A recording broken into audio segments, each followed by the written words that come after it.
Assalamualaikum warahmatullahi wabarakatuh. Perkenalkan, nama saya Almera Sarah dengan NIM 21050110208 dari kelas manajemen ekonomi makro B. Di sini saya akan menjelaskan tentang teori investasi. Untuk pembahasan yang pertama ada definisi dan arti investasi, fungsi investasi, kriteria investasi, dan yang terakhir faktor yang mempengaruhi investasi. Baik, langsung saja. Untuk yang pertama adalah pengertian. Investasi yang lazim disebut juga dengan istilah penanaman modal atau pembentukan modal yang merupakan komponen kedua yang menentukan tingkat pengeluaran agregat. Dengan demikian, investasi dapat diartikan sebagai pengeluaran atau perbelanjaan penanaman modal atau perusahaan untuk membeli barang-barang modal dan perlengkapan-perlengkapan untuk menambah kemampuan memproduksi barang-barang dan jasa-jasa yang tersedia dalam bentuk perekonomian. Pertambahan jumlah barang modal ini memungkinkan perekonomian tersebut menghasilkan lebih banyak barang dan jasa di masa yang akan datang. Ada kalanya juga penanaman modal ini dilakukan untuk menggantikan barang modal yang lama telah haus dan perlu didepresiasikan. Selanjutnya adalah investasi dalam bentuk barang modal dan bangunan. Yang tercakup dalam investasi barang modal dan bangunan adalah pengeluaran untuk pembelian pabrik, mesin, peralatan produksi, bangunan gedung yang baru. Yang selanjutnya adalah investasi persediaan. Perusahaan seringkali memproduksi barang lebih banyak daripada target penjualan. Hal ini biasanya dilakukan untuk mengantisipasi berbagai kemungkinan. Tentu saja investasi persediaan ini diharapkan meningkatkan penghasilan atau juga keuntungan. Persediaan barang tersebut dikatakan sebagai investasi yang direncanakan atau diinvestasi yang diinginkan karena telah direncanakan. Selanjutnya ada fungsi investasi. Kurva yang menunjukkan perkaitan di antara tingkat investasi dan tingkat pendapatan nasional dinamakan fungsi investasi. Bentuk investasi dapat dibedakan menjadi dua, yaitu I, ia sejajar dengan sumber datar, atau I2, bentuknya naik ke atas ke sebelah kanan, yang berarti makin tinggi pendapatan nasional, makin tinggi investasi. Fungsi atau kurva investasi yang sejajar dengan sumber datar dinamakan investasi otonomi, dan fungsi investasi yang semakin tinggi apabila pendapatan nasional meningkat dinamakan investasi terpengaruh.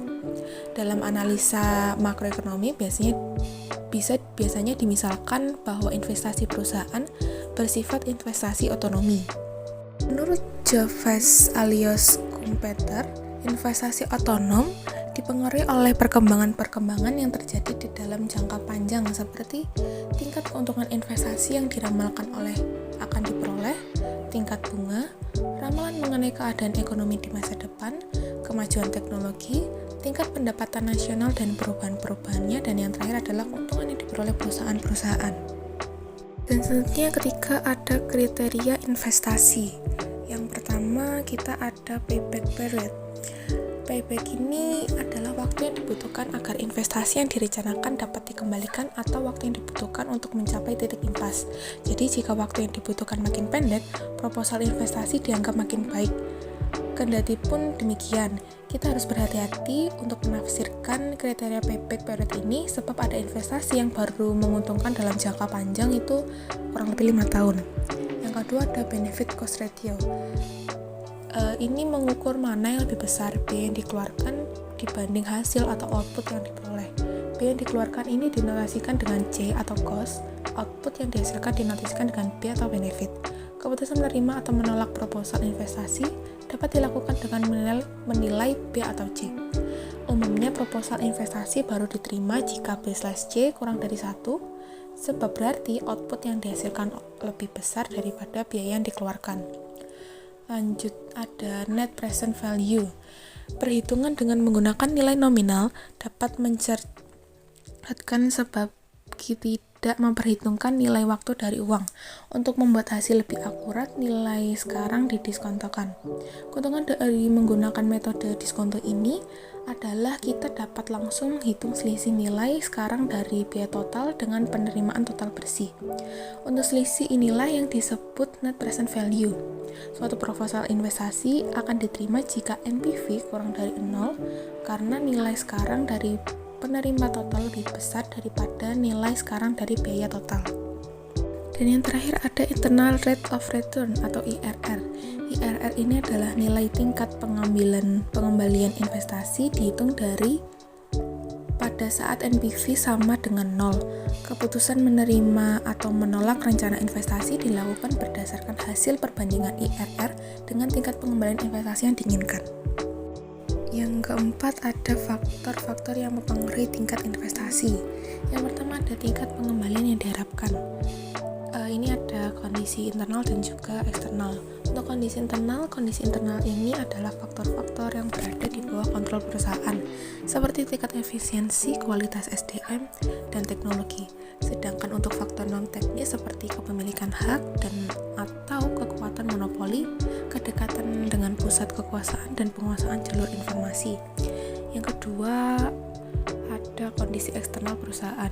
Kondisi eksternal yang perlu dipertimbangkan dalam pengambilan keputusan akan investasi utama adalah perkiraan tentang tingkat produksi dan pertumbuhan ekonomi domestik maupun internasional.